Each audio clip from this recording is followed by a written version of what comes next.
গোটা রাজ্যের বিভিন্ন প্রান্তে যেভাবে কিছুদিন পরপর গাঁজা সহ নানান প্রকারের নেশা সামগ্রী বাজেয়াপ্ত হওয়ার ঘটনা সামনে আসছে, তার পরিপ্রেক্ষিতে প্রতিনিয়ত প্রশ্ন তৈরি হচ্ছে, আদতে নেশামুক্ত ত্রিপুরা গঠিত হবে তো?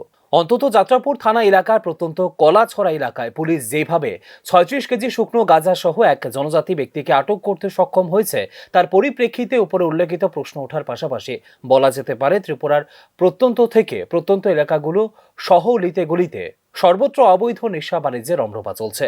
যাত্রাপুর থানা এলাকার সংশ্লিষ্ট ঘটনা সম্পর্কে পুলিশ অফিসার পার্থনাথ ভৌমিক দাবি করেছেন, সূত্র মারফত খবরের ভিত্তিতে গভীর রাতে থানা এলাকার কলাছড়া এলাকাতে অভিযান সংগঠিত করে নির্মল ত্রিপুরা নামে এক ব্যক্তিকে আটক করেছে এবং তার বাড়ি থেকে 36 কেজি শুকনো গাঁজা বাজেয়াপ্ত করেছে। কাল 2-3 রাত্র 2-3-5-2026 রাত্র আমাদের কাছে একটা ইনফরমেশন আছে যে কলাছড়া বাড়ি নির্মল ত্রিপুরা, ওনার বাড়িতে কিছু গাঁজা স্টক আছে যেটা উইদিন 1 আওয়ার্সের মধ্যে শিফটিং হয়ে যাবে।